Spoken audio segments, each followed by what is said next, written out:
Bonjour à tous. Donc effectivement, au départ, la conversation devait s'articuler autour d'une pièce de théâtre qui n'a pas eu lieu, mais le sujet reste probablement d'actualité. Le thème, surtout, celui de la résistance, c'est déjà connoté, mais de résister. Qu'est-ce que cela veut dire? On voit que nous sommes souvent amenés à résister dans des situations très diverses, parfois très ordinaires, très quotidiennes. On résiste au froid, on résiste à la faim, mais on peut aussi résister à la douleur ou à l'oppression politique.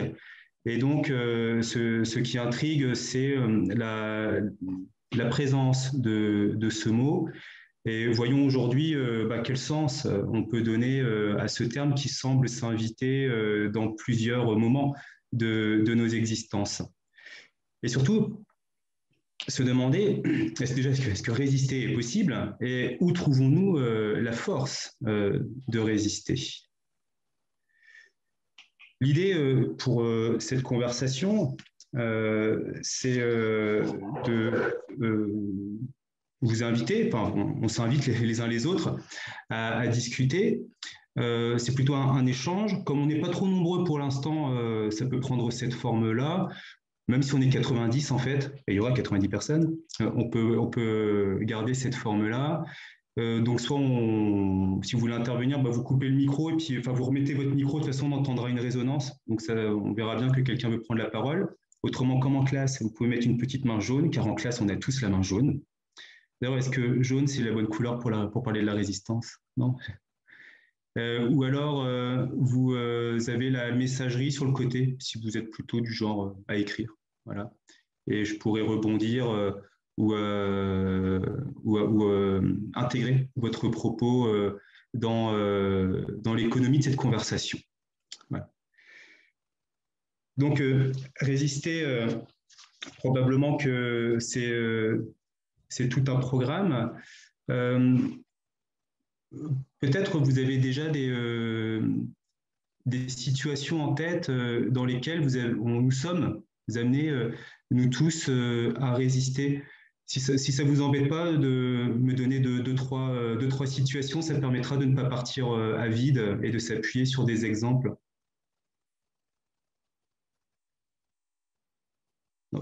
Toi, à quel moment avez-vous senti qu'il fallait résister?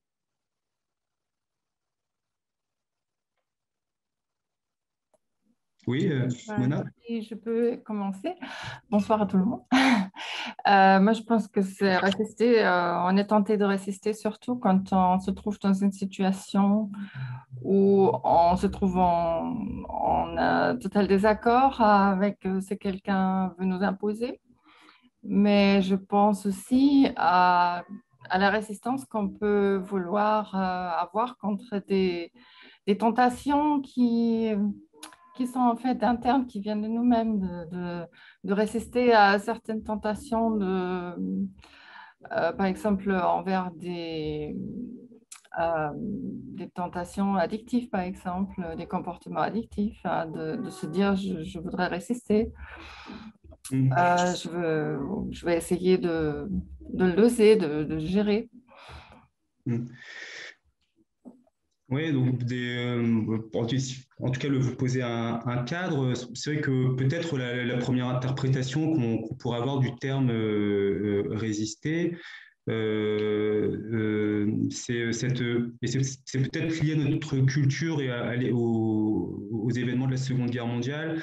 On a tendance à placer le mot résistance comme étant une façon de manifester ou d'exprimer un désaccord face à des personnes ou à un système, une organisation qui impose. C'est-à-dire qui s'impose comme une autorité sans spécifiquement nous demander notre consentement. Donc il y a ce sens, hein, effectivement, une relation à l'autorité. Le deuxième sens que vous proposez, effectivement, ça se pèse. C'est-à-dire qu'il y a des résistances à la tentation. C'est comme si nous avions des tendances, des pentes contre lesquelles il faudrait s'organiser. Ne pas suivre sa pente.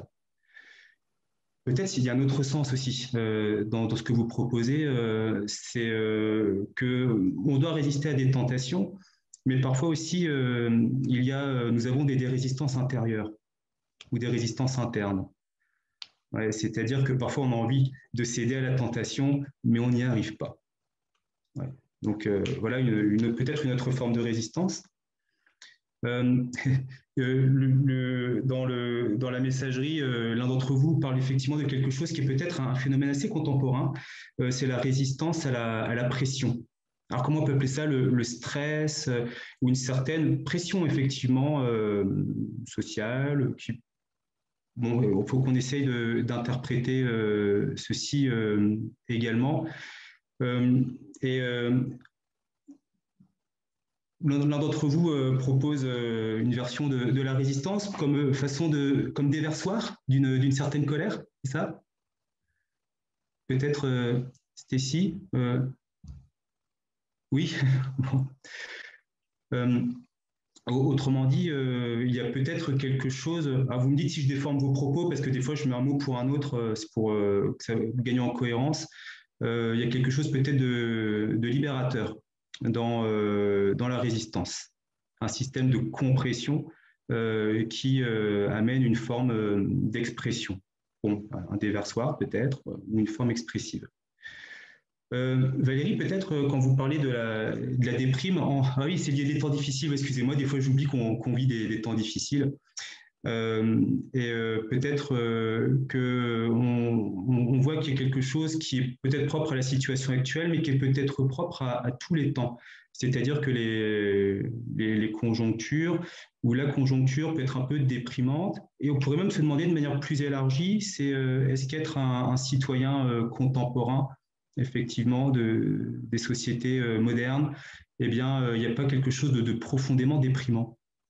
Et ce n'est pas lié qu'au virus ou à la situation sanitaire, ou quelque chose qui est lié à une situation qui serait conjoncturelle au sens actuel. Mais peut-être qu'il y a quelque chose dans notre façon civilisationnelle d'opérer. Alors, vous proposez plusieurs pistes. Alors, il faut sûrement essayer de trouver quelque chose d'unitaire. Violaine, ta main jaune est levée. Oui, oui. Non, c'était juste, du coup, par rapport aux réponses qu'on a eues des usagers de la médiathèque. Ouais. La plupart, il y avait différentes options et il y a persévérer qui restait, mais il y avait le choix aussi entre se taire et parler. Et du coup, je pensais au livre d'Henri Alleg, où il résiste à la torture, à la question, et il se tait. Et c'est venu à la... Personne n'a pensé à ce terme. Et enfin, pour les gens, résister, c'est plus parler que se taire. Voilà, c'était juste une petite remarque. Ouais, ou de manière générale, et c'est peut-être un point commun entre toutes les descriptions que vous proposez, il peut y avoir éventuellement une identification du fait de la résistance à de l'activité. Et qui serait face à un autre pôle, qui serait celui d'une passivité ou d'une mise en passivité de l'individu.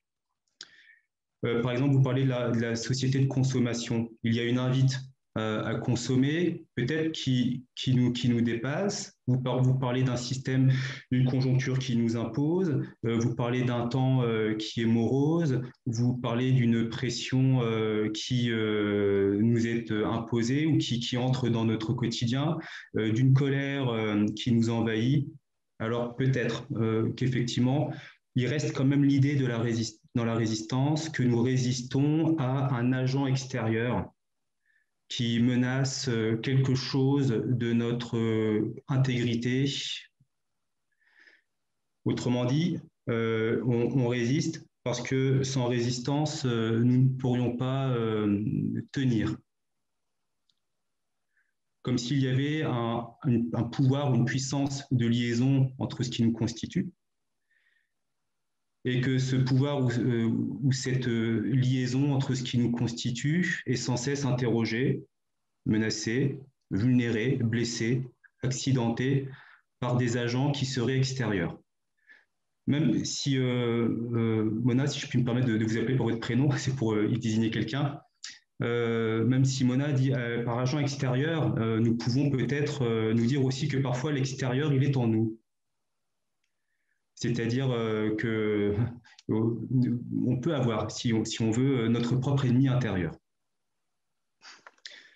Donc peut-être que c'est déjà ce premier point commun entre vos réponses ou vos propositions nous permet effectivement de revenir à l'essence de ce terme-là.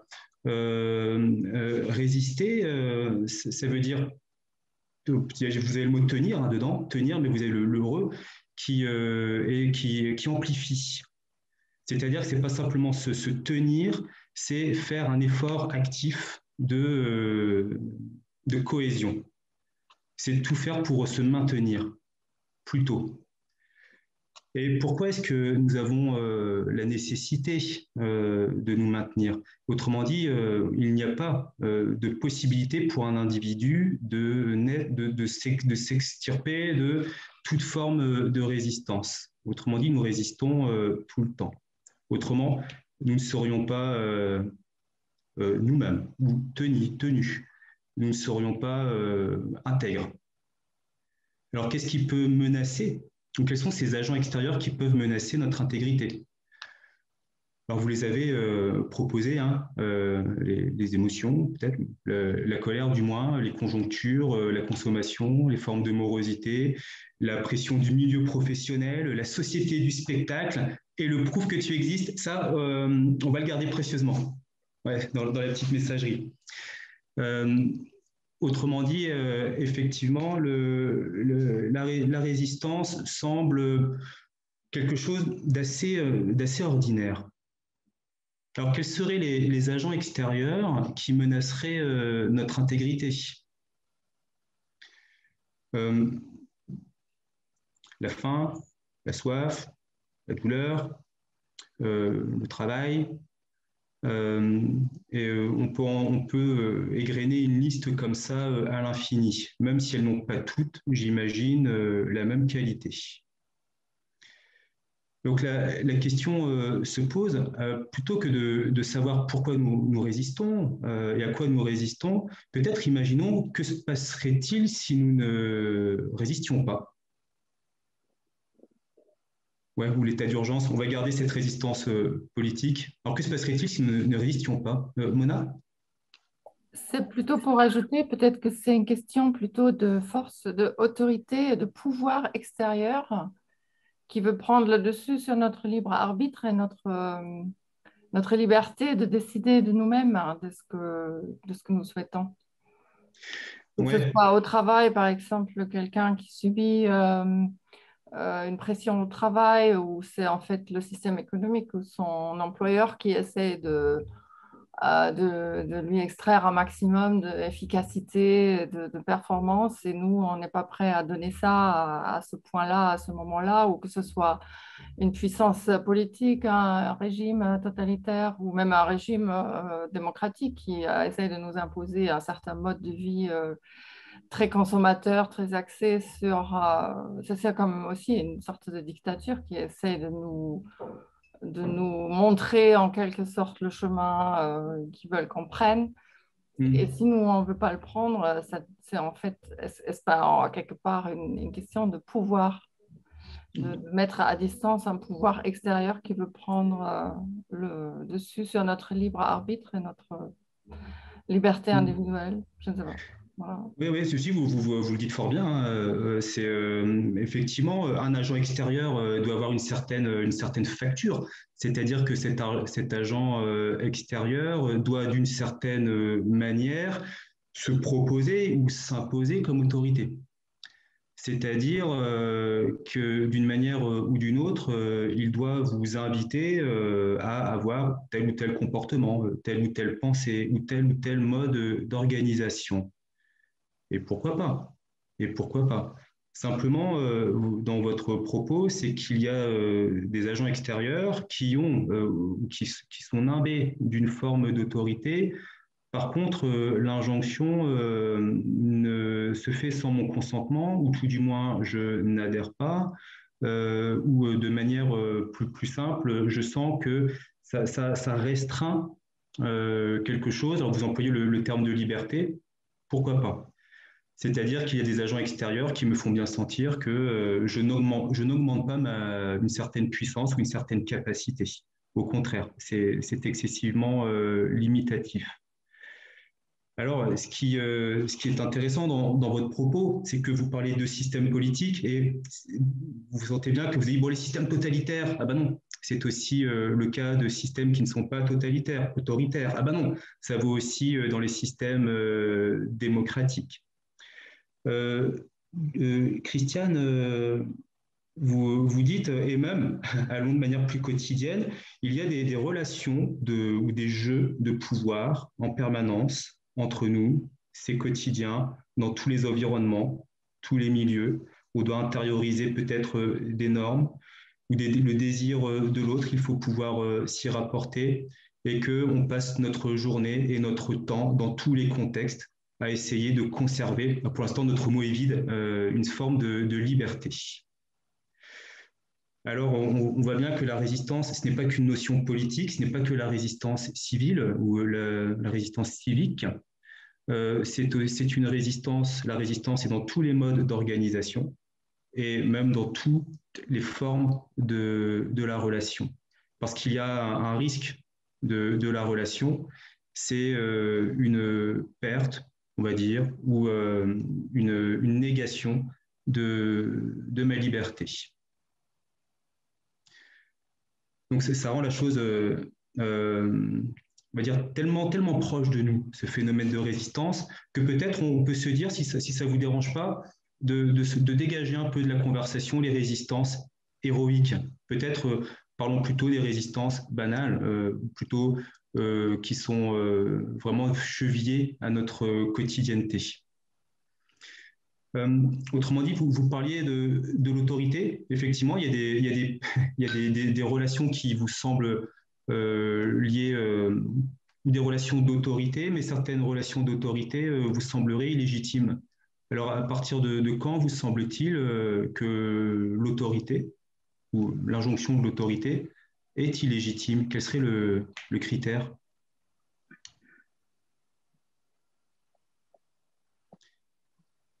Je garde bien l'idée de la pensée unique. Ouais. Alors, à partir de quand est-ce qu'une autorité vous semble sans légitimité?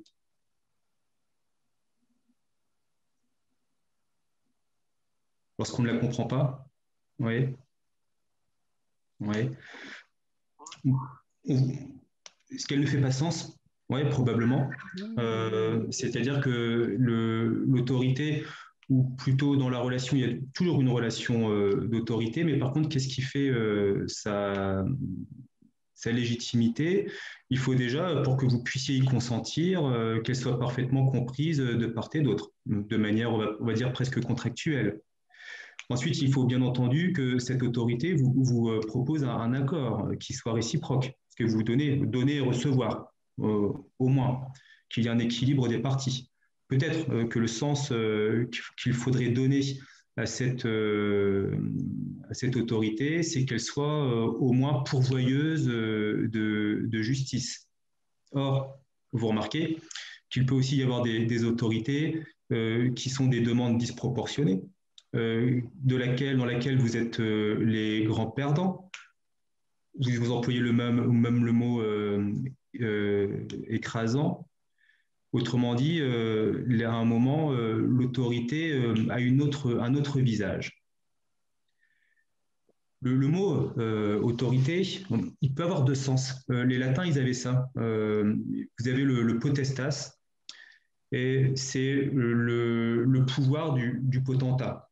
Autrement dit, c'est quelqu'un n'a d'autorité que parce qu'il jouit des prestiges de la situation, parce qu'il a les symboles ou les oripeaux du pouvoir. Autrement dit, vous lui devez, ou il a la capacité de se faire obéir parce qu'il incarne quelque chose comme une force. Et vous savez que cette force est accompagnée d'une possibilité de contrat.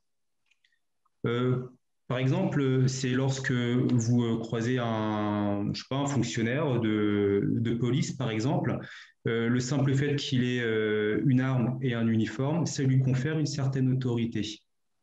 Par ce simple fait-là, ce qu'il en fait, c'est encore un autre mot. Euh, et on peut tout à fait voir que n'importe quelle personne ayant une situation, eh bien, a un certain potestas. Et effectivement, ce potestas, eh bien, n'empêche pas l'abus de pouvoir. C'est le mot que vous proposez. Ça n'empêche pas l'abus de pouvoir. Et donc, il y aura un autre mot. L'autorité ne deviendrait légitime, juste, acceptable. Peut-être on ne va pas aller trop profondément sur ces notions-là. Quand on est plutôt dans une auctoritas, c'est le terme qu'ils emploient. C'est-à-dire, est-ce que l'autorité eh bien, s'adresse à vous comme étant l'acteur de l'obéissance? Bon, on prend un exemple, si vous voulez, ce ne serait pas forcément le policier, ce serait peut-être le médecin. On prend souvent cette image-là pour faire comprendre ce sens de l'autorité. Lorsqu'il vous fait une prescription, vous allez à la pharmacie. Et en un sens, il a réussi à se faire obéir. Mais s'il a réussi à se faire obéir, c'est parce qu'il n'abuse pas d'un pouvoir, il n'est pas dans la force ou dans la contrainte. Au contraire, il sait rentrer dans les mobiles qui vous sont les plus propres. Et finalement, quand vous obéissez, et c'est de l'obéissance, à cette forme de prescription, eh bien, il y a véritablement une résonance entre vous deux. C'est-à-dire que le médecin a besoin de votre obéissance pour médeciner, si on peut dire ça, et vous-même, vous acceptez de vous déplacer parce que vous avez exprimé une demande de soins. Donc finalement, dans ce déplacement vers la pharmacie, à qui obéissez-vous? Alors, le rêve, bien entendu, serait qu'à la fois on soit toujours dans des relations d'autorité où on entend le mot acteur ou auteur, être l'auteur de sa propre obéissance. Et parfois, d'autres doivent nous aider à être auteurs de notre propre obéissance. Mais en même temps, s'il n'y a pas quelque chose qui s'articule avec l'idée de la force, eh bien, ce serait un petit peu liquide, cette affaire-là. Peut-être que la justice sans la force, ou plutôt ce genre de choses sans la force, ce serait assez compliqué. Alors, il faut sûrement de la confiance dans son médecin.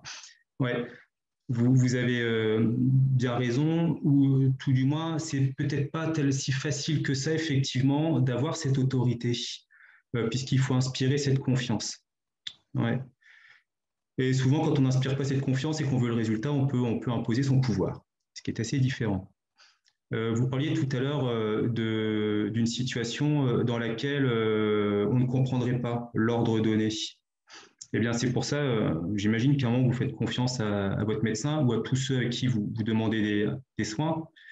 C'est qu'il a la possibilité, et il le fait, on imagine, eh bien, de vous délivrer des informations de façon claire, de façon loyale, de façon appropriée. Autrement dit, vous savez à quoi vous en tenir. Et peut-être que le consentement dans la médecine peut donner un certain modèle, effectivement. Du coup, quand vous acceptez, vous savez ce que vous acceptez, mais plus fort encore, normalement, dans une relation médicale, vous avez le droit de refuser. Ce qui n'est pas forcément le cas dans toutes les situations. Et peut-être ce qui est encore plus intéressant dans la relation médicale, non seulement vous pouvez refuser, mais quand vous refusez, on ne vous dit pas « Eh bien écoutez, il n'y a pas de plan B. Hein, vous allez y passer. C'est ça ou rien. » Donc c'est l'inverse de la politique. Je refuse et ok, ok, vous refusez. Comment fait-on pour continuer à vous accompagner? Donc l'autorité, effectivement, c'est pas un mot négatif, au fond, c'est le pouvoir qui est déjà une autre connotation. Et peut-être que par autorité, on met les oripeaux du pouvoir sur l'autorité. Mais l'autorité, sans vouloir trop focaliser sur la médecine, serait plutôt incarnée par l'image idéale, disons-le, du médecin ou de celui qui prend soin de vous. c'est-à-dire qu'il veille à ce qui est bien pour vous et pas pour lui dans la mesure du possible. Vous avez tout à fait l'occasion de refuser, de résister, on va dire, de refuser. Mais ce refus n'est pas une fin de non-recevoir ou une exclusion, c'est le départ d'un nouveau type d'accompagnement qu'on va vous expliquer, que vous pouvez encore refuser et qui réouvrira une nouvelle possibilité d'accompagnement, que vous pouvez, enfin, c'est à l'infini. C'est à l'infini. Dans le cas du médecin, de choisir, ouais, et vous avez raison, et la question se pose, dans le cas du médecin, est-ce que ne choisissons-nous pas d'être sous son autorité? Et ben, c'est ça qui rend la chose exotique. C'est-à-dire que quand vous faites le choix, quand vous exprimez une plainte auprès de quelqu'un, vous l'exprimez généralement pas auprès de n'importe qui. C'est-à-dire que vous confiez, ou on se confie à ses soins. Dans ce cadre-là, effectivement, il peut y avoir cette relation de confiance, de confidence, qui est véritablement féconde. Cependant, on est sûrement libre d'aller voir un autre médecin, ouais. Sûrement parce que quand vous refusez, vous avez la possibilité, et c'est ça aussi le principe de l'autorité, c'est que si le mode ne vous convient pas, vous avez tout à fait l'opportunité d'aller voir un confrère. Oui, Mona? Oui, je me demande si c'est vraiment au médecin qu'on résiste quand on refuse un traitement, par exemple, si c'est pas plutôt, par exemple, le laboratoire qui sont derrière le médecin et qui sont le véritable pouvoir. Le médecin, c'est notre interlocuteur, il y a souvent une relation de confiance. Mais la résistance, est-ce qu'elle ne s'adresse pas plutôt à ce qui est derrière le médecin, c'est-à-dire à un système de chirurgie où on estime que bon, ils opèrent trop rapidement, ou le système, par exemple, aussi, je pense à la résistance français contre les vaccins, par exemple, qui est peut-être plus fort que dans d'autres pays. Et Ouais. les laboratoires, dans ce cas-là, est-ce qu'ils ne représentent pas de nouveau cette autorité surpuissante qui peut nous imposer des choix qu'on ne souhaite pas? Et ouais, c'est pas simple parce que on parle d'un modèle idéal et ensuite on a l'impression que c'est une relation à deux. Or, vous avez raison, une relation n'est jamais à deux, ou pas que à deux, au moins. Lorsqu'on confie son intégrité, et on n'arrête pas de confier notre intégrité au restaurateur lorsque vous avez faim, au système d'eau potable lorsque vous avez soif, au producteur de matelas lorsque vous avez envie de dormir, au producteur de soins quand vous êtes malade. On n'arrête pas de confier son intégrité à des agents extérieurs. Comment vont-ils se rapporter à cette intégrité? Vont-ils être pourvoyeurs de ce qui nous fait tenir, de ce qui nous permet de résister à la désintégration ou à la perte d'intégrité, ou est-ce qu'au contraire, ils vont favoriser, ou est-ce qu'ils vont entrer dans le jeu de la désintégration? Par exemple, vous prenez l'exemple du médecin, je peux avoir confiance en mon médecin, mais ai-je confiance dans le pharmacien, dans les laboratoires qui fournissent le pharmacien, dans le protocole? Et effectivement, dans tout ceci, il y a l'enjeu de la confiance. Alors peut-être, votre sous-entendu, c'est que peut-être la résistance opère là où on s'interroge sur la confiance que l'on doit accorder à tel ou tel pourvoyeur d'intégrité. Alors c'est qu'une autorité de labo basée sur le fric, elle n'est pas énorme. C'est plutôt un pouvoir dans ces cas-là. C'est-à-dire qu'un vaccin, et c'est pas du tout le cas, je ne veux pas mettre ça, on imagine, hein, un vaccin mal pensé, mal élaboré, que l'on vous impose pour un passeport vaccinal. Dans ces cas-là, ça ne fait pas autorité, c'est simplement un jeu de pouvoir. C'est-à-dire qu'en un sens, on est obligé de se mettre sous, de se soumettre, ou on est obligé d'accepter de mauvais gré. Auquel cas, nous entrons effectivement dans une autre forme, peut-être de la résistance. En tout cas, on voit un petit peu avec ce modèle du médecin, et ce que vous voyez, c'est le manque de confiance, c'est le jeu de l'ennemi qui menace véritablement notre intégrité, l'agent extérieur. Et déjà, vous commencez à en définir quelques-uns. Peut-être celui dont on est en train de parler, c'est l'autoritarisme. Ouais, l'autoritarisme. Voilà, et sûrement que toute méfiance n'est pas une résistance, mais en tout cas, peut-être il y a quelque chose dans l'autoritarisme. Par un détour avec le monde médical, on voit aussi qu'il y a des agents extérieurs qui sont ceux de la douleur, c'est-à-dire qu'il y a des choses qui nous fragilisent ou qui créent tout un système d'empêchement. Et dans ces douleurs, dans les petits commentaires que vous faites sur le côté, c'est peut-être que dans toutes ces douleurs, il y a les douleurs qui sont liées peut-être à la maladie, ça pourrait être un exemple, mais à tout ce qui peut être également les systèmes, on va dire, plus sociaux. Il peut y avoir le travail, les formes d'exclusion, les formes d'injustice, où l'un d'entre vous, de manière générale, dit, bon, en fait, la résistance, ça semble s'organiser ainsi, c'est lorsque les limites de ce qui fait mon individualité sont menacées. C'est le contour de ma fragile existence qui semble touché par des agents. Des agents. Alors, que se passerait-il si on ne résistait pas? Alors, c'est peut-être par la négative qu'on pourrait y voir peut-être davantage. Si on ne résistait pas, il y aurait quelque chose qui serait un petit peu détonnant. Si on ne résisterait pas, probablement qu'il y aurait l'impression d'une certaine dispersion. Une certaine dispersion, ce qui pourrait générer ceci. On peut prendre l'exemple de la douleur, par exemple. Lorsque vous avez mal, si on se concentre dessus, sur la douleur, on voit bien qu'elle commence à être l'objet de toute notre attention. La douleur n'est pas simplement une simple information, c'est aussi quelque chose que nous interprétons et à laquelle nous essayons de donner du sens. Et la douleur va petit à petit rétrécir notre capacité d'entrer en relation avec le monde, avec les autres, mais également avec nous-mêmes. Ce qui donne un effet avec la douleur, c'est que nous avons l'impression de faire l'expérience d'une vie qui n'est pas ressentie comme étant authentiquement la sienne.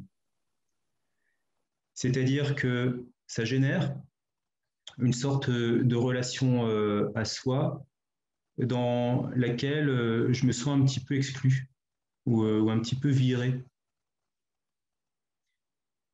Drôle de relation à soi, puisque justement, cette douleur, eh bien, c'est vous qui l'éprouvez, et c'est pas votre voisin, donc c'est bien vous.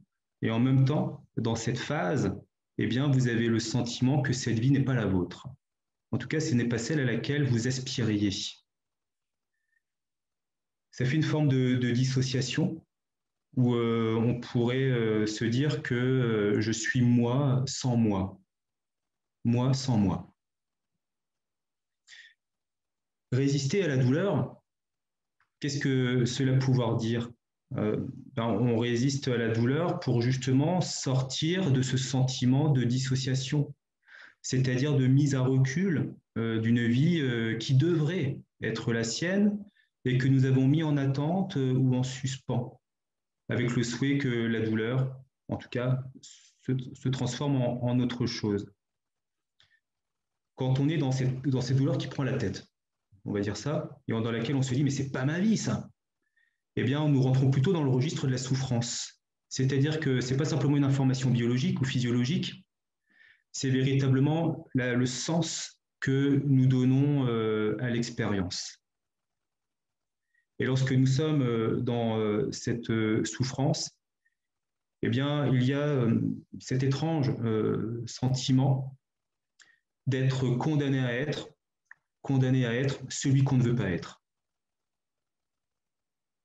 Donc, quand nous résistons à la douleur, eh bien, ce que nous souhaitons mettre en place, c'est tout un système dans lequel eh bien, il faut redonner un sens, ou du moins à la souffrance. Alors, vous employez le terme de résilience. Ouais. C'est-à-dire que si j'en reste là, la vie devient un petit peu étrange, enfin, en tout cas insupportable. Et peut-être on pourrait employer le terme de résilience. D'ailleurs, c'est rigolo parce que résilience, c'est plutôt un terme pour désigner une forme de résistance des matériaux. La résilience, c'est la capacité de rebond d'un matériau ou de restitution d'une force. Et effectivement, la douleur qui devient souffrance, eh bien, peut nous rendre un peu plus monolithique, granitique, ça ne rebondit pas. Lynn, vous vouliez prendre la parole?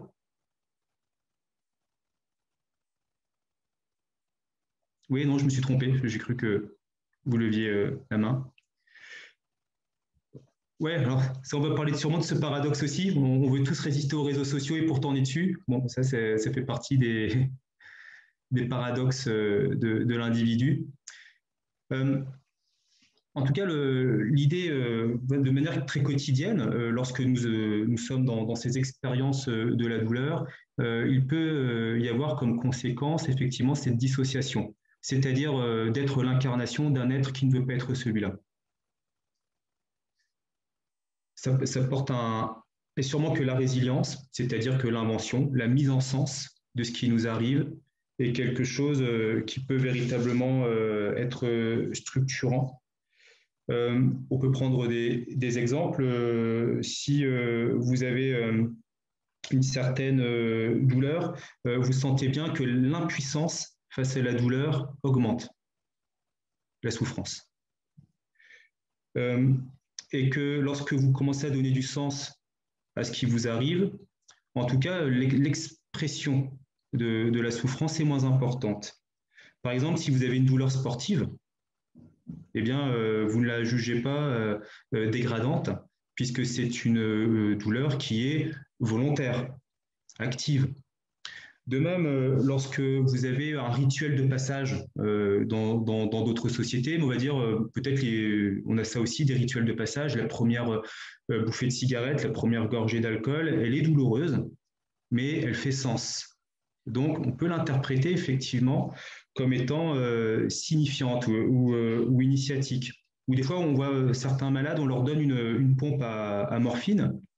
Et s'ils ont eux-mêmes l'initiative d'activer ou non cette pompe, déjà, ils vont l'activer moins souvent. Le produit va durer, ou les effets du produit vont durer plus longtemps. Et l'analyse subjective de la souffrance va être, on va dire, moins importante. Et tout ça parce qu'on a mis la personne en activité par rapport à sa propre souffrance. On commence à sentir que ce couple actif-passif, quand même, il peut fonctionner un petit peu. Et que résister, c'est d'une manière ou d'une autre convertir tout ce qui nous met en situation de passivité en situation dans lesquelles on est une activité ou dans lesquelles on est agissant. Ouais, il faut donc bien être acteur, c'est que ce mot-là, on l'emploie un peu tout le temps, il fait un peu désuet. Ah tiens, vous voyez, acteur et autorité, c'est la même racine. Voilà, il n'y a d'autorité que dans la mesure où on est acteur. Enfin, pas acteur de cinéma, mais voilà, auteur des conditions de l'existence. Oui, et on regarde bien, il y a un problème d'identité. Ouais. Qu'est-ce qui fait que je suis moi? En tout cas, ce qui est sûr, c'est que je ne suis pas moi tout seul. Hein, je suis moi inséré dans un réseau ou dans un faisceau. Et si le réseau ou le faisceau me met en situation de passivité, on va dire que presque mécaniquement, il y a un sentiment de dissociation, de différence de soi à soi. Il n'y a pas de butée identitaire. En philosophie, on emploie souvent le terme d'aliénation pour désigner ce fait-là. L'aliénation, c'est l'aliénation du malade mental du 19e siècle, c'est-à-dire qui est étranger à lui-même, le sentiment d'étrangeté à soi. Probablement que dans un système oppressif, eh bien, on se dit que cette vie n'est pas la sienne. Et il y a un sentiment d'étrangeté à soi. peut-être avec les mesures de restriction de nos libertés actuelles, eh bien, vous pouvez avoir le sentiment de planer un petit peu, d'être entre parenthèses. Oui, on va essayer de voir pourquoi est-ce que la culture est sûrement très importante. Ouais. Autrement dit, quand on met quelqu'un en situation de passivité, ça peut véritablement lui donner le sentiment d'avoir pour hôte une étrangeté. On peut donner un exemple que prend Marx de l'aliénation, également au XIXe siècle. Vous voyez le travail à la chaîne, tel qu'il est pensé à cette époque-là. Eh bien, l'individu qui fait des gestes répétitifs, mécanisés, eh bien, lorsqu'il voit le produit de son action, il agit, hein, mais quand il voit le produit de son action, il voit bien que ce n'est pas lui qui l'a fait. Quand vous avez, comme dans les temps modernes de Chaplin, hein, où il est avec ses clés à molette et qui devient complètement fou. D'ailleurs, il finit à l'hôpital, il finit, c'est pas une fin, pardon. En tout cas, il va à l'hôpital psychiatrique. Et on voit bien que dans un travail, on va dire, ritualisé, mécanisé, accéléré, eh bien, l'objet que vous produisez eh bien, ne vous semble pas comme étant un objet qui vient de votre action. Il vient de la machine, il vient de l'organisation, et cette machine ne vous appartient pas. L'organisation, ce n'est pas vous qui l'avez faite. Et donc, le produit qui est entre vos mains, quand vous le regardez, vous pouvez dire, bah, ce n'est pas moi qui l'ai fait. Mais alors, qui l'a fait, si ce n'est pas moi? Prenez l'inverse. Vous êtes un artiste. On va prendre cette idée-là. Vous êtes en train de peindre. Et lorsque vous voyez le tableau, le travail fini, eh bien, vous avez la certitude qu'il ne vient pas des mains de quelqu'un d'autre. Il provient bien de vos mains. Autrement dit, vous pouvez dire, comme les enfants avec leurs dessins moches, c'est moi qui l'ai fait. Et il y a la certitude d'une reconnaissance. On se reconnaît dans ses œuvres.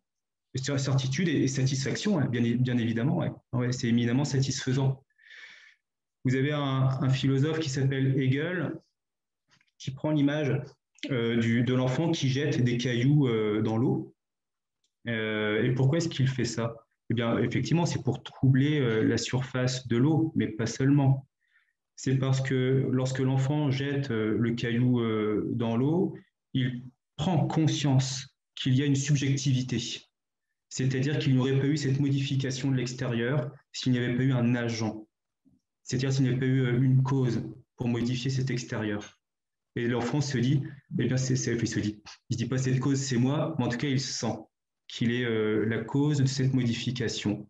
Autrement dit, dans les ronds dans l'eau, il ne fait pas que voir des ronds dans l'eau. Il y voit sa précision, il y voit sa force, il y voit son intention. Et ce qui le rend éminemment satisfait, ouais, c'est probablement qu'il prend conscience de lui-même. Bon, ça, ce serait peut-être trop XXe siècle comme interprétation. En tout cas, il prend conscience de son image, ou peut-être il prendrait conscience comme dans un stade de miroir, comme en un miroir. D'ailleurs, Marx avait déjà aussi cette hypothèse. Quand on fabrique des choses, on se voit comme en autant de miroirs. Hein, on s'y voit, ou on s'y retrouve, ou on s'y reconnaît du moins. Autrement dit, d'une manière ou d'une autre, pour avoir une certaine relation à soi, il faut qu'il y ait une butée. Autrement dit, il faut opposer. Il faut opposer quelque chose face à soi dont on est l'auteur et dans lequel on puisse se reconnaître. Ça peut être l'objet de votre travail, de vos pratiques artistiques, ce que vous avez fait de vos enfants, ce que j'en sais, le système politique dans lequel vous êtes et dont nous sommes les responsables, et tout autre, on va dire, artefact ou toute autre œuvre. Alors, peut-être que ce qui se passerait si nous ne résistions jamais, ou ce qui se passerait sans résistance, eh bien, c'est qu'il y aurait cette forme d'aliénation, de dissociation, de rapport à soi qui est un rapport flottant et dans lequel on ne peut plus se reconnaître, avec toutes les conséquences que vous proposez. Effectivement, il n'y aurait plus du tout de satisfaction, de perception de soi. On pourrait même dire, peut-être pour reprendre plutôt un mot plus technique, qu'il n'y aurait pas aucune forme de reconnaissance. Alors, est-ce qu'on deviendrait comme dans 1984? Ouais, ou comme en 2021 d'ailleurs. Ça pourrait être assez proche. Alors, la question, c'est de dire, on voit bien qu'il y a un lien entre la résistance et la mise en activité. Je regarde encore un message, pardon. Oui, on garde ça précieusement avec la fatigue. Ouais. On devrait être, en tout cas, la résistance, c'est une façon de convertir ce qui nous met en situation de passivité ou d'aliénation en position d'activité. Peut-être actuellement, on dirait de nous mettre en capacité pour redevenir soi-même l'acteur ou l'auteur ou être le fondement de sa propre autorité. Et ça, c'est assez compliqué. Est-ce que c'est possible de faire ça? Parce que là, on a le vœu, hein, si on veut, mais est-ce possible de faire ça? Et peut-être la question qui semble poser problème, ou la problématique, je l'applique à je vais vous mettre le nom si vous voulez, d'ailleurs, parce qu'il est moins connu que les autres. Il s'appelle Davidson, et il pose bien le problème. Et il nous pose la question, quels sont les événements qui, dans l'existence d'une personne, signalent l'agir? Ça fait un peu philo.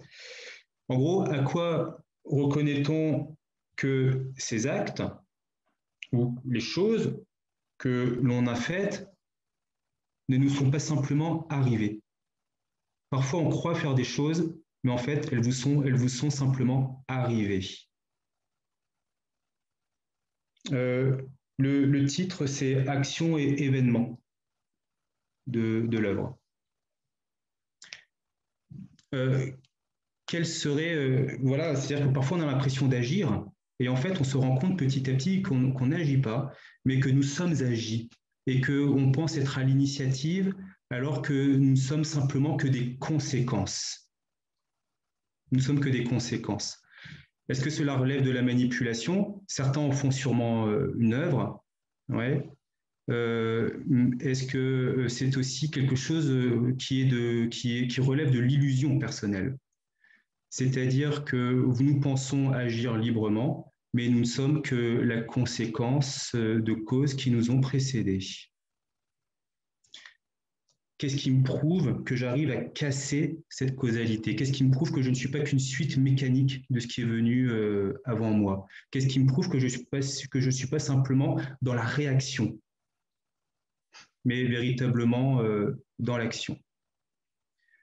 Autrement dit, la réflexion, probablement, on sait bien qu'on ne fait pas ça mécaniquement. Et autrement dit, la question ou la résistance serait possible si on arrive à avoir la preuve, eh bien, que ce que je produis n'est pas la conséquence de ce qui était posé précédemment. Autrement dit, il faudrait que j'ai la capacité de faire émerger un événement qui n'était contenu dans aucune situation initiale. Bref, faire émerger quelque chose d'absolument neuf, qui ne soit lié à rien. Donc, est-ce qu'on a cette capacité de faire surgir l'événement? Donc, des fois, on appelle ça la surrection, comme dans Insurrection. Ouais, la surrection de l'événement.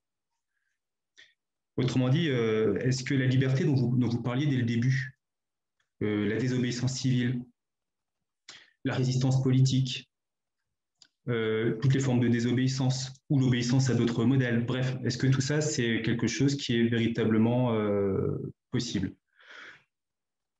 Bon, probablement qu'il faut avoir des convictions avant d'agir, ouais, mais après, c'est lesquelles? Alors peut-être qu'il y a tout un... Je crois que c'est un des grands problèmes du moment, croire qu'on nous sert sans vérifier les infos. Oui. Bah, et c'est sûrement ça qu'il faut entendre, c'est qu'il y a plusieurs modalités de la résistance. C'est-à-dire que on est en train de développer, déjà peut-être avant ou peut-être de façon trop précoce, l'idée d'une résistance qui serait véritablement le fruit d'une capacité de générer l'événement à partir de rien. C'est-à-dire que vous faites naître quelque chose alors que rien précédemment ne l'impliquait. C'est donc que votre action est bonne. Ouais, d'ailleurs, vous parlez de création, c'est rigolo, puisque quand les médiathèques vous ont demandé de définir ce que c'était que la résistance, eh bien, vous avez répondu à persévérance, lutte, ce genre de choses, surtout la persévérance. Et l'un d'entre vous a dit, je ne souhaite pas répondre à ce questionnaire par case, puisque c'est créé. C'est créé. Et voilà l'intention, c'est-à-dire que la résistance serait la capacité de faire un acte qui soit pure initiative, pure spontanéité, qui ne soit causé par rien d'autre que par lui-même, faire naître un événement. Simplement, cette personne peut dire « je ne remplirai pas ces cases » uniquement parce que ces cases préexistent ou parce qu'elles ont été posées. Il y a cette butée. Mais en tout cas, on voit bien l'idée.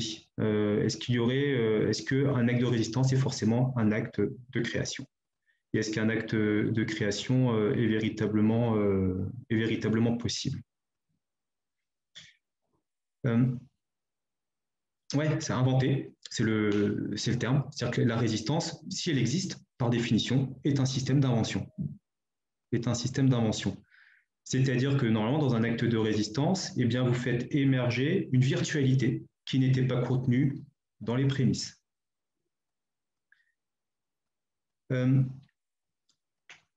il y a des formes de résistance qui sont beaucoup plus quotidiennes, en fait. Parce que là, vous avez une vision, on va dire, c'est le haut niveau de la résistance, déjà. Hein, c'est cette capacité d'innovation et d'invention. Parce que parfois, quand nous résistons à cette perte d'intégrité, nous avons des stratégies de résistance qui sont peut-être un peu plus banales, un peu plus triviales. Il ne s'agit pas forcément, il s'agit plutôt de la conservation d'un état antérieur. Autrement dit, la résistance, peut-être qu'au fond, c'est plutôt une réalité réactionnaire. Un résistant, c'est un réac. Si je vais aller peut-être dans la caricature.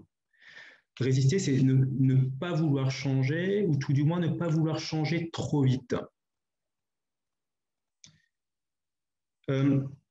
Peut-être, Mona, vous parliez des résistances intérieures.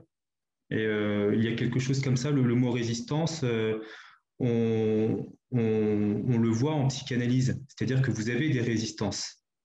C'est-à-dire que vous êtes dans une situation, ouais, et on change tout le temps. Mais qu'est-ce que la résistance? Freud le dit par exemple dans Résistance psychanalytique. Il y a l'enfant qui détourne le visage devant l'étranger. Il y a le croyant qui commence sa journée toujours par la même prière. Et vous avez le paysan qui refuse d'acheter une faux parce que ses parents n'avaient jamais utilisé cette faux auparavant. Eh bien, tout ceci est le signe, cette résistance en fait, est le signe d'un certain malaise. Et d'où vient ce malaise? Eh bien, ça vient de ce que la dépense, que la vie réclame ou demande une dépense psychique. En tout cas, ça coûte de l'énergie. Et on voit bien que toute nouveauté, en fait, génère des incertitudes, que les incertitudes génèrent des formes d'attente. Effectivement, c'est la peur de perdre ce que l'on connaît, ce qui nous rassure. Et ces formes d'attente peuvent aller jusqu'à l'attente anxieuse. Donc voilà quelque chose qui peut définir une résistance plus simple. C'est-à-dire peut-être que la résistance, au sens vraiment propre, de tenir, comment tenir, c'est la résistance à la nouveauté. Voilà, il faut résister à la nouveauté. La perméabilité à la nouveauté peut être anxieuse. Mais voilà qui est paradoxal pour nous, c'est que d'un côté, nous n'apprécions pas forcément cette nouveauté. En tout cas, nous nous y rapportons de manière anxieuse. Et en même temps, nous sommes des êtres conscients qui désirons cette nouveauté. Voilà le paradoxe de notre résistance. Et ce n'est pas bien connu de la nouveauté non acceptée. Après, c'est toute la question, est-ce qu'on accepte la nouveauté? Et dans des actes de résistance qu'on peut penser magnifiques, est-ce qu'on ne peut pas repérer des formes de résistance qui seraient presque de l'ordre du réactionnaire? Oui, Mona? Oui, est-ce que ce n'est pas plutôt une question si cette nouveauté nous est imposée ou pas?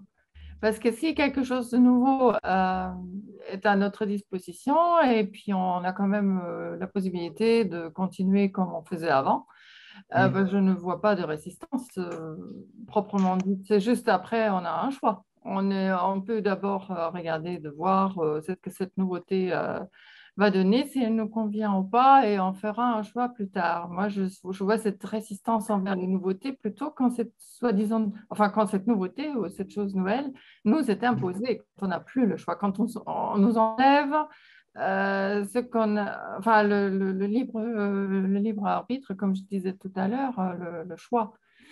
C'est ce qui est souvent le cas aujourd'hui. Il y a des nouveautés qui sortent, par exemple sur le plan technologique. Eh ben, les moyens qu'on avait précédemment à notre disposition, ils sont tout simplement supprimés. Oui. Et on n'a pas le choix. Je pense par exemple au téléphone portable. On a démonté en France tous les téléphones publics, partout, dans la plus grande indifférence d'ailleurs. Hein. Il y avait très peu de résistance. Moi, j'y étais plutôt assez sensible parce que je m'en servais. Et je trouvais absolument inacceptable, et ça m'a révolté de me dire on n'a plus le choix. On nous impose. Oui. On veut ou on ne veut pas, ça pourrait être, la nouveauté pourrait être un choix supplémentaire, un élargissement d'un éventail de choix, mais ce n'est souvent pas le cas. Souvent, aujourd'hui, on constate, comme avec cet exemple-là, que la nouveauté nous est imposée et on nous dicte on nous dit que maintenant, on utilise ça, c'est moderne, c'est mieux, et tout ce que vous avez fait jusque-là est arriéré, et on le jette. Et c'est ça, c'est de là qu'est née la résistance, à mon avis, plutôt. De la nouveauté elle seule. Alors, ouais, c'est pas la nouveauté en elle-même, c'est plutôt la façon de la proposer ou de l'imposer. On peut dire d'autant plus si cette nouveauté est quelque chose qui est de l'ordre qui est un surgissement, hein, et qu'en plus c'est quelque chose qui vous est imposé, effectivement, on aura tendance à se rétracter, hein, se rétracter.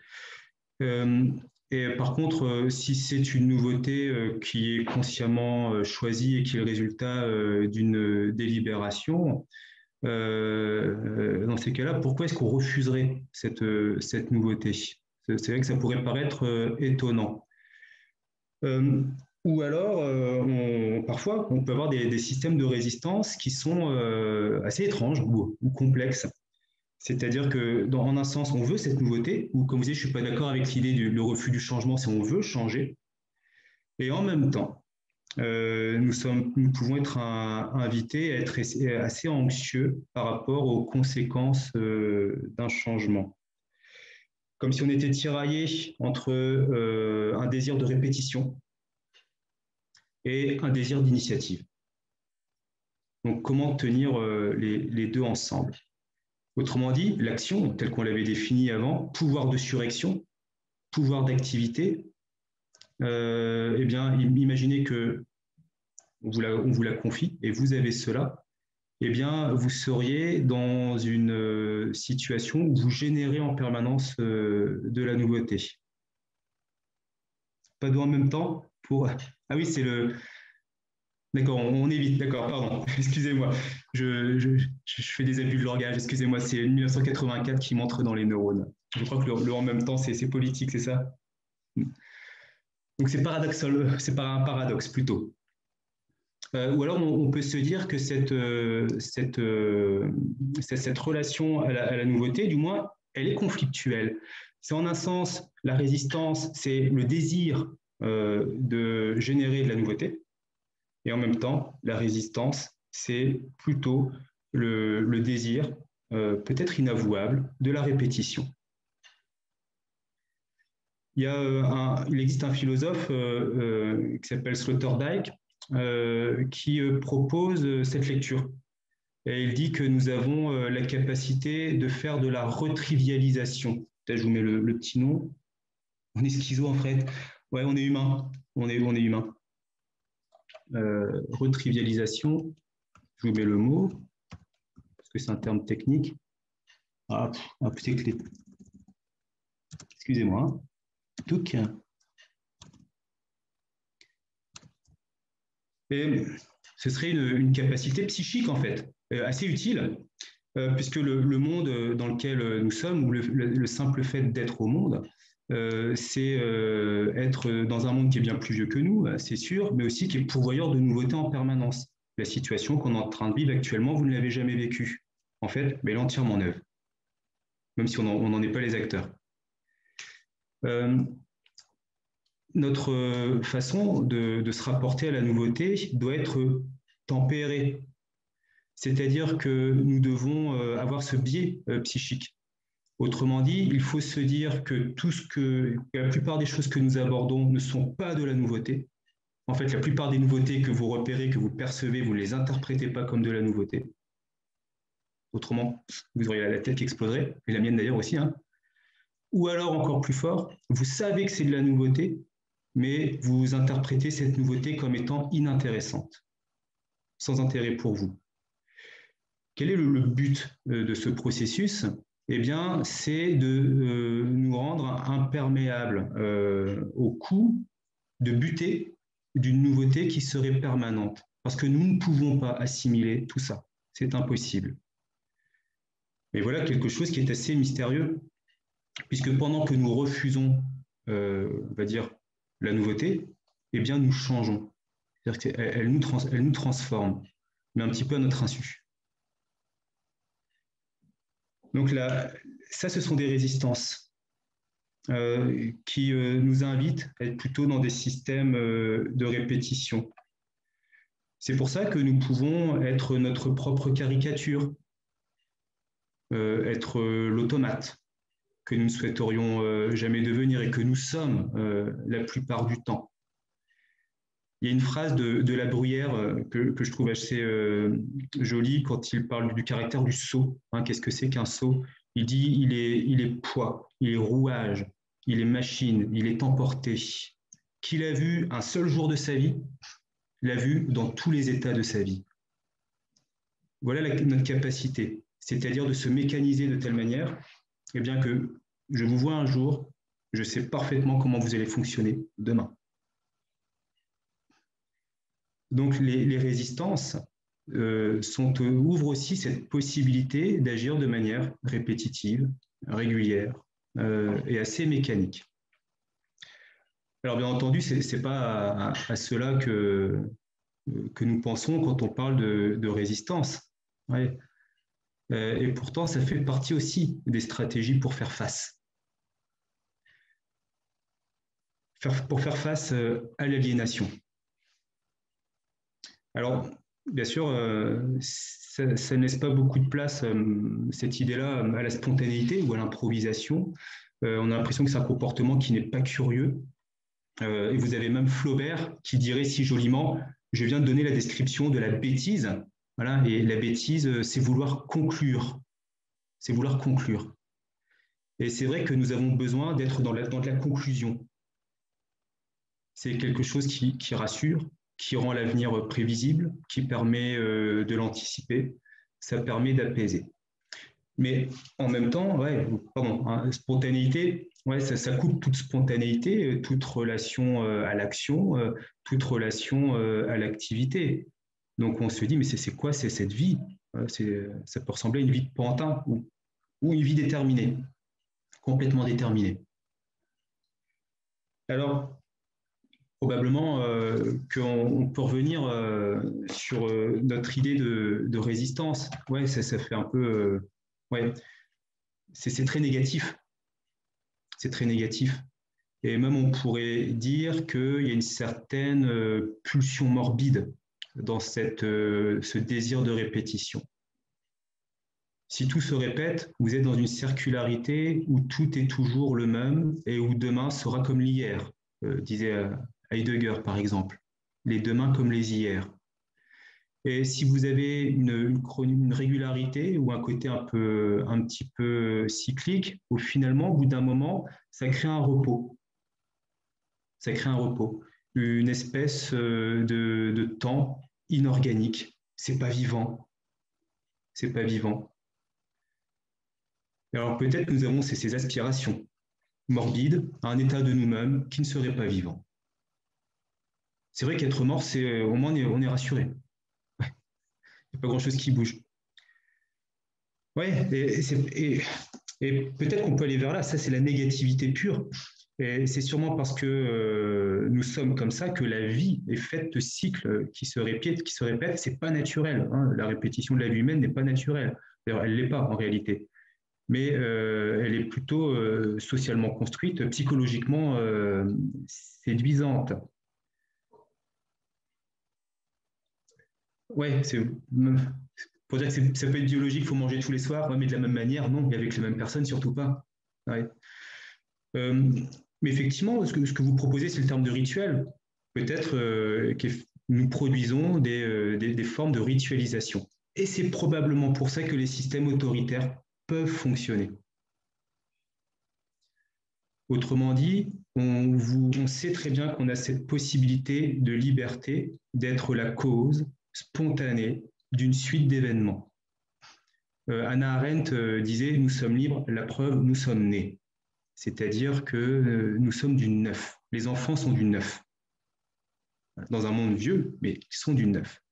Et donc, ils peuvent être la cause de toute une série qui n'aurait pas existé sans eux. C'est ça l'histoire humaine. C'est ça l'histoire humaine. Cependant, cette liberté, eh bien, elle est vertigineuse, puisque si elle existe à ce point-là, auquel cas nous sommes responsables de toutes les conséquences de cette liberté. Pour ne pas avoir à assumer l'ensemble de ces conséquences, eh bien, on peut librement choisir de se défaire ou de se déposséder de cette liberté, pour se mettre dans des systèmes cycliques de répétition où c'est pas moi qui choisis, c'est le système autoritaire, ce sont les labos pharmaceutiques, ce sont les GAFAM, ce sont les rituels idéologiques ou religieux, ce sont les mouvements doctrinaires.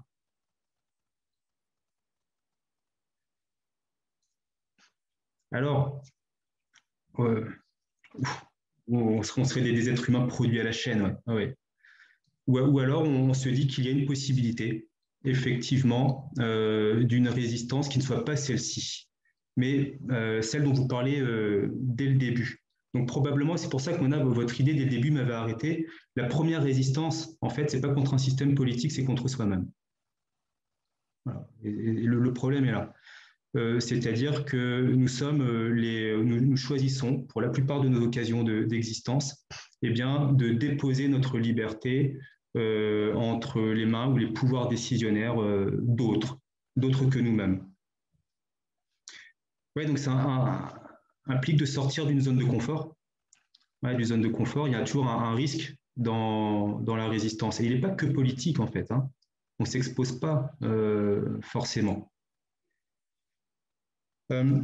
Peut-être ce que l'on veut dans la résistance, c'est passer de cette mécanique, de cette marionnette, de cette caricature que l'on peut être et que l'on sait être, à autre chose, une sorte de conversion. Autrement dit, on veut rentrer dans une discipline, on a besoin probablement de cette discipline, mais on ne veut pas rentrer dans une discipline qui soit involontaire, mais rentrer dans une discipline volontaire, c'est-à-dire dont on a choisi les termes, les valeurs, le cadre, si vous voulez, de l'obéissance. Alors, passer d'une discipline involontaire à une discipline volontaire, bah, c'est l'hypothèse que fait encore le philosophe dont je parlais, Sloterdijk. Ouais, c'est toujours la question du libre arbitre. Ouais, c'est-à-dire dans quelle mesure est-ce que je suis capable de fonder librement les sources de ma propre action. Qu'est-ce qui me garantit que je ne suis pas conduit, déterminé, guidé par autre chose que moi-même, et pire encore, par les mécanismes de résistance qui me composent. Ouais. Alors, est-ce qu'il faut, comment est-ce qu'on fait pour prouver qu'on existe? Vous vous souvenez de la chanson? Comment prouver qu'on existe bien librement? La chanson est assez intéressante. Existe, prouve que tu existes. Puisque la personne existe par le seul fait qu'elle le dit. C'est quelque chose qui se déclare. Ouais, le mot résiste. Ouais, le mot résiste. C'est un déclaratif. La résistance est un déclaratif. C'est pas forcément une réalité, c'est quelque chose que l'on déclare. Et la résistance a une réalité au moment où vous l'énoncez. Par la parole, bien entendu, mais aussi par le geste ou la simple présence dans certaines situations. Alors des fois, en philosophie, on parle et en linguistique de performatif. Le performatif, c'est quand la parole devient un acte. Par exemple, si je dis « je vous déclare mari et femme », ce n'est qu'un mot, et pourtant ça modifie la réalité, ou ça crée une réalité. Et probablement que quand on dit « je résiste » ou « résistons », à ce moment-là où vous le dites, eh bien, vous êtes en train de modifier le champ des événements. C'est-à-dire que vous ouvrez un ensemble de possibilités qui n'auraient pas pu se concrétiser si vous n'aviez pas résisté. Alors, est-ce que c'est que dans les mots? Pas forcément, bien entendu. C'est aussi dans les actes. Vous avez une philosophe qui s'appelle Judith Butler, qui a écrit un article Qui est le peuple, qui est d'ailleurs que j'avais trouvé à la médiathèque d'ailleurs. Judith Butler. Et elle dit que qu'est-ce qui fait un peuple? C'est un peuple qui peut s'opposer véritablement à un fonctionnement étatique. Le terme qu'elle emploie, c'est l'illocutoire. Alors, je vais faire simple. Hein. L'illocutoire, c'est simplement le fait d'être là. C'est-à-dire qui est le peuple. C'est pas forcément celui qui est dans sa tribune dit je suis le peuple, ou comme faisait Mélenchon là, quand il s'est fait embêter, hein, je suis le peuple. On peut pas le dire tout seul. Par contre, on peut tout à fait être le peuple, ou le peuple, c'est celui qui le dit au moment où il le dit, mais plus fort encore, et c'est ça l'illocutoire, il le dit au moment où il se présente assemblé, quelque part. Alors, qu'est-ce qui fait un peuple? Est-ce que c'est le régime politique, ouais, ou est-ce que c'est un groupement de personnes qui, à un moment, sans même avoir à le dire, est là? Et un système politique, un régime, peu importe lequel, eh bien, ne peut pas faire comme si vous n'étiez pas là. C'est-à-dire que vous exposez votre corps et votre vulnérabilité sous le regard de l'État ou de la structure publique. Donc, je n'ai même pas besoin de dire résiste, prouve que tu existes. On n'a même pas besoin de dire j'existe. Pour résister, il suffit simplement d'être là, sous le regard de quelqu'un d'autre. Voilà ce qui donne la butée qui vous permet de résister. Et face à un État, ou si on doit s'opposer à un État que l'on juge illégitime, eh bien, la forme de résistance la plus indéniable, c'est qu'on vous demande de ne pas être là, et vous êtes là. Alors, contre quoi résistons-nous au fond? C'est probablement à l'effacement.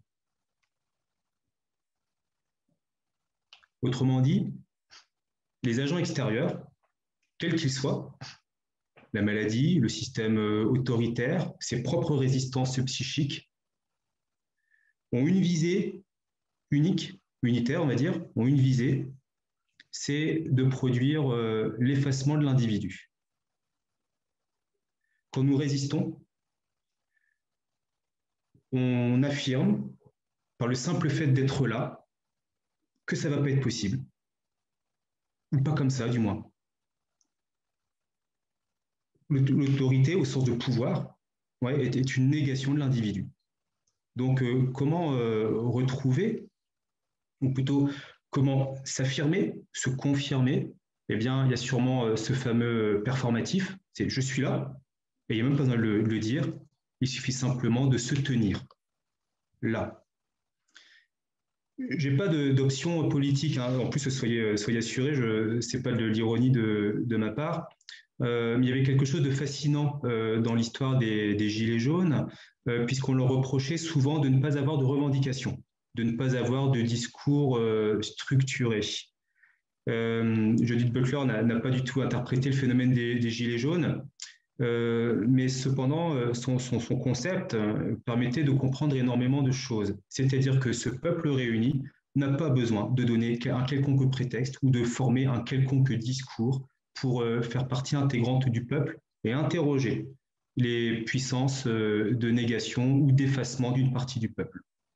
Il suffisait juste d'être là.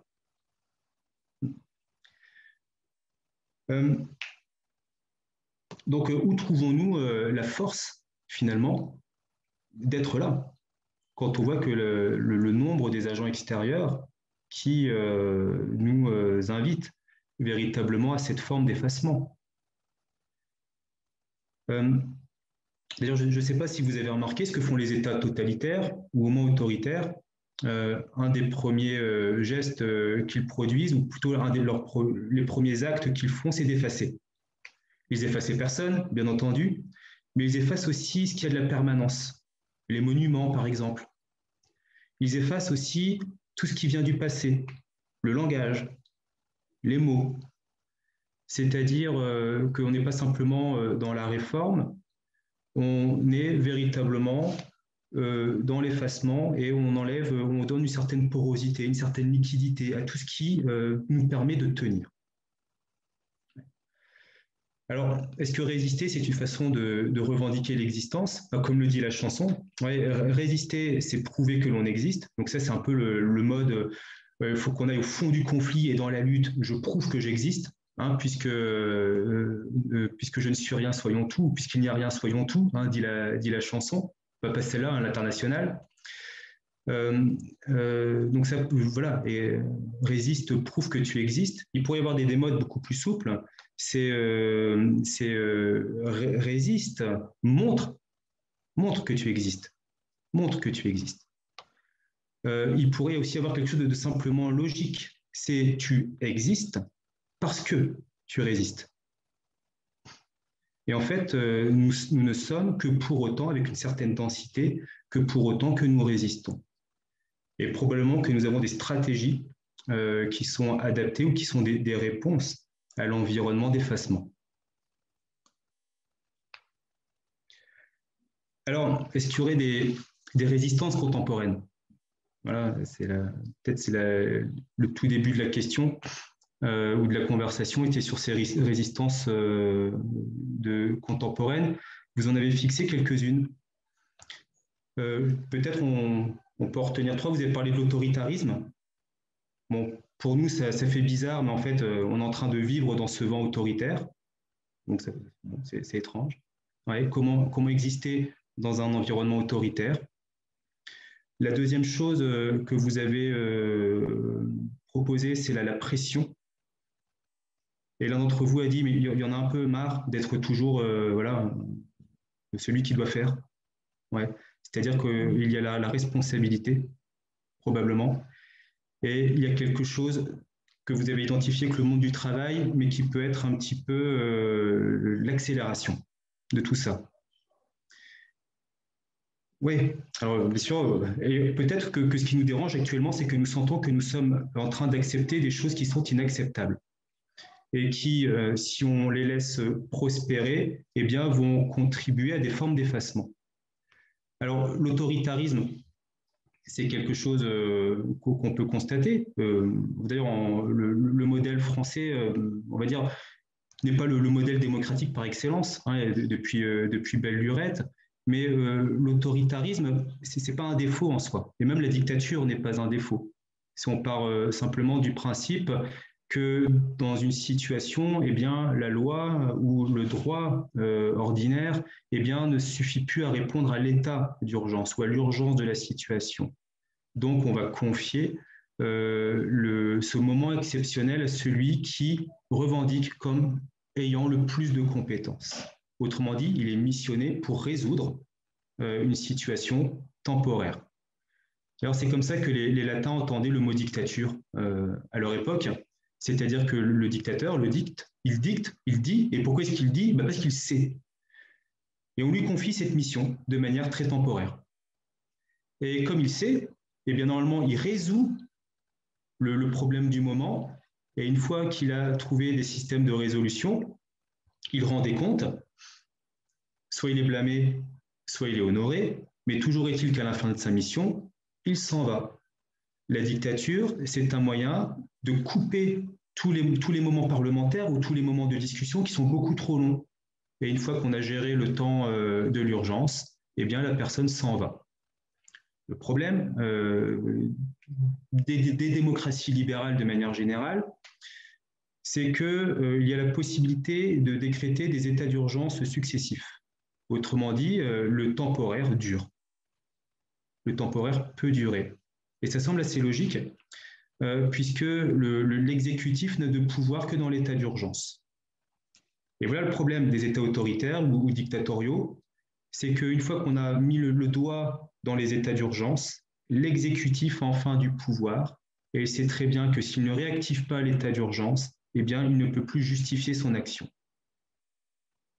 Donc, comment faire pour enrayer la prise autoritaire du pouvoir par un exécutif? Les parlementaires essayent des fois en France. Ouais. Ouais, tout le monde est devenu sachant, c'est ça le problème. Ouais, alors normalement, la technocratie, c'est ça le nom, hein, ça devrait être chouette, parce que le plus compétent réussit ou ne réussit pas. Mais chez les Latins, c'était plus clair, parce que tu dis que tu es le plus compétent, tu es le sachant, tu prends la mission, on te donne tous les pouvoirs, mais si tu foires, il y a un blâme, c'est-à-dire qu'il y a une condamnation.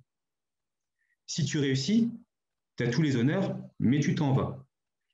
On pourrait dire que si on était dans un monde latin, ce qui se passe actuellement devrait conduire à ceci. C'est-à-dire qu'on verra, on fera un solde de tout compte, si on veut. Il y aura un inventaire. Et si on estime, ou si les parlementaires estiment que l'exécutif a mené rondement son action, eh bien, il y aurait une récompense ou une sanction, si jamais ça n'a pas été le cas. Mais dans un monde latin, dans tous les cas, cette tête exécutive doit partir. Parce qu'elle a suspendu la démocratie. Et ça, on ne lui pardonnera jamais, en tant que peuple. Bon, ça c'est chez les Latins, hein, c'est pas chez nous.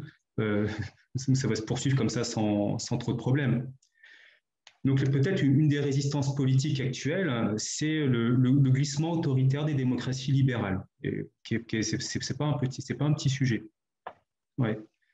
L'autre difficulté que vous avez également proposée dans les résistances contemporaines, ça va être la pression. L'un d'entre vous parlait de ça tout à l'heure. Vous avez un sociologue qui s'appelle Ehrenberg, qui ira encore plus loin que nous. Je vous mets son petit nom.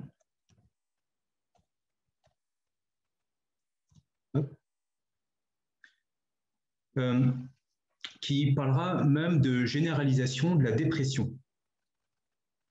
Pour ceux qui parlent de pression, allons plus loin. D'ailleurs, l'un d'entre vous parlait de déprime tout à l'heure. Allons plus loin, il peut aussi avoir ça comme enjeu, la dépression. Mais quelle serait la raison de cette pression qui peut aller jusqu'à la dépression? Le sociologue Ehrenberg donne cette hypothèse ou cette analyse, c'est-à-dire que cette liberté, nous la voulons, nous la revendiquons, et ce n'est pas une réalité, mais c'est juste socialement, on nous fait sentir que nous l'avons. Autrement dit, cette liberté, eh bien, elle est à nous, elle est entière, à ce point-là que nous sommes devenus des individus. C'est-à-dire que nous avons à faire la vie que nous voulons avoir. Autrement dit, nous sommes les auto-entrepreneurs ou les entrepreneurs de notre existence, maîtres de son destin. Et voilà comment un petit... Oui, au revoir Françoise. Et voilà quelque chose qui peut être véritablement étrange, c'est que cette liberté qui est la nôtre maintenant, ou cette stratégie d'entrepreneur, eh bien, peut mettre la barre un petit peu haut. Et finalement, au lieu de nous donner une certaine satisfaction, ça nous donnerait le sentiment d'être toujours insuffisant. C'est-à-dire que nous passons d'une société qui était disciplinaire, avec ses normes, et ses normes, ses fonctionnements, à une société de l'individu, dans laquelle c'est à nous, de manière illimitée et infinie, eh bien, de poser les cadres de notre existence. Voilà qui peut être excessivement fatigant, finalement, puisque nous avons toujours le sentiment d'être insuffisant ou incomplet, ou qu'il y a une certaine impossibilité à remplir cette mission, cette tâche. Le titre du bouquin d'Ehrenberg, c'est « La fatigue d'être soi ». Voilà. Il peut y avoir une fatigue d'être soi. Et derrière cette fatigue d'être soi, en fait, se cacherait une anxiété, voire une angoisse plus profonde, qui serait celle de l'homme contemporain. Enfin, l'homme avec le grand H, hein, ou de l'être humain contemporain. Autrement dit, la liberté que nous chérissons tant nous met dans un état de responsabilité tellement important, on est responsable de tout, eh bien, que cela peut devenir pathologique. Alors, il dit même que la responsabilité, ou plutôt que la dépression, va être une maladie de la responsabilité. Vous voyez bien un peu son propos quand vous dites à des enfants tout jeunes déjà alors qu'est-ce que tu vas faire dans la vie, c'est quoi plus tard, quelle est ton orientation, comment tu vas te construire, c'est quoi mon avenir, cher père, chère mère, mais c'est à toi de le construire, mon enfant. Eh bien, tout ceci est sûrement libérateur, mais aussi excessivement angoissant.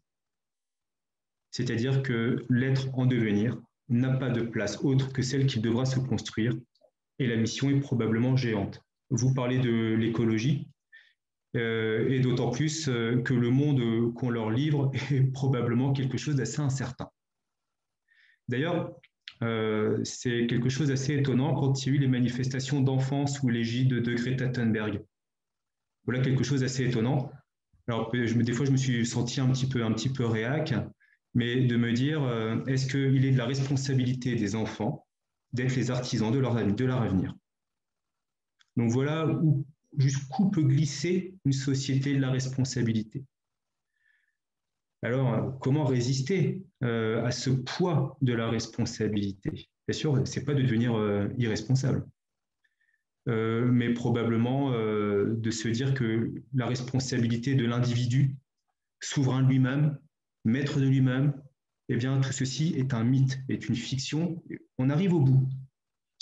Et il y a d'autres modèles qui sont plutôt émergents, c'est que les responsabilités doivent être croisées. Nous sommes plutôt dans des interdépendances. Bon, ça change un petit peu l'ambiance. Autrement dit, une des résistances pourrait être de se dire qu'on n'est pas maître de nos vies. Faut se le dire. Et c'est pas simple. Parce qu'on est en résistance psychique, on aimerait bien se dire qu'on est indestructible et qu'on va gérer seul. Ça marcherait mieux comme ça. La troisième chose peut-être qui explique également le sentiment un petit peu de pression. Hop. Vous l'avez évoqué aussi légèrement, c'est le sentiment d'accélération. Vous avez repéré que dans notre société, eh bien, nous devons faire de plus en plus de gestes dans des temps de plus en plus courts. Et ça, ce n'est pas un sentiment qui vous est propre, c'est civilisationnel, véritablement. Et vous avez un autre philosophe et sociologue, on ne fait pas trop de distinction en Allemagne, il s'appelle Hartmut Rosa, et il va parler de compression du présent. C'est-à-dire qu'on a du mal à voir où est le temps présent de notre action, tellement ce temps devient ténu. Ouais, sera ténu. Si vous demandez à une société traditionnelle ce que c'est que le présent, elle vous dira que c'est les grands-parents, les parents, les enfants. Vous, si je vous demande c'est quoi le présent pour vous, vous allez dire mais c'est quelque chose d'insaisissable. C'est fugace, c'est une étincelle. Donc, vous voyez sur quelle durée nous on installe notre action. Et la difficulté, c'est que comme il faut faire énormément d'actions dans un temps très court, eh bien, nous avons à peine fini quelque chose qu'il faut déjà passer à autre chose. Autrement dit, il n'y a plus le temps d'attente qui permet la sécurité minimum pour se projeter. Donc, sûrement pour apaiser ce sentiment d'avalement ou de dévalement, eh bien, nous nous dispersons dans d'autres actions, et ceci de manière infinie. Fatigue assurée également. D'ailleurs, Hartmut Rosa prend l'image d'un tapis roulant, c'est-à-dire que nous accélérons comme sur un tapis roulant, on fait de plus en plus de pas, et ça va de plus en plus vite, mais en fait, on reste sur place. Il parle de fulgurante immobilité. Et finalement, il y a un lien entre ces trois choses, puisque nous avons l'impression d'avoir une responsabilité gigantesque, de produire énormément d'actions ou de quantité d'actions. Nous avons le sentiment de rentrer dans des luttes et dans des résistances politiques face à l'État autoritaire ou à son autoritarisme potentiel. Et en dépit de cette quantité de mouvements et d'actions, nous observons que les structures profondes ne bougent pas. C'est immobile. Du moins, c'est l'hypothèse d'Hartmut Rosa, c'est qu'on nous fait galoper en surface, probablement dans une liberté qui est beaucoup trop grande et trop illusoire, pour que les structures profondes de nos sociétés ne changent. Autrement dit, comment lever ce paradoxe ? Au plus on rentre dans des mouvements de résistance avec l'impression d'agir vite, d'agir fort, d'agir tout le temps et de changer le monde, au plus nous rentrons dans cette autre résistance qui est allergique à la nouveauté. Et vous allez dire, mais alors on fait comment? Ouais, bah là, j'en sais rien. Pour le coup, ouais. En tout cas, ce sont les hypothèses que vous proposiez, et c'est souvent celles sur lesquelles sur lesquelles je peux m'arrêter par moment. Et c'est que l'hypothèse d'Hartmut Rosa, c'est que bon, tout bouge pour que rien ne bouge. C'est en gros, c'est en marche, mais vers l'éternel retour. C'est un peu comme si on disait que toute révolution est bonne comme mouvement. Elle n'est jamais souhaitable comme résultat. Mais la difficulté, c'est que parfois, se mettre en mouvement, être dans le mouvement, être tout le temps dans le mouvement, c'est aussi un résultat. En tout cas, ça ne m'interroge pas. Bon, j'ai fait une longue digression synthétique par rapport à ce que vous avez dit.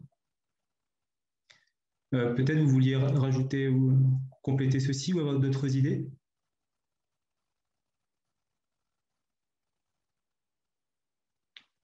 Non, c'était déjà pas mal. Hein. C'est déjà une sacrée tartine. Je me permets juste de faire une synthèse très courte. Les chemins par lesquels nous sommes passés. Bon, le visio, je vous avoue que c'est un peu compliqué parce qu'il y a beaucoup de choses qui défilent sur le côté, puis on essaie d'intégrer tout ça dans la conversation.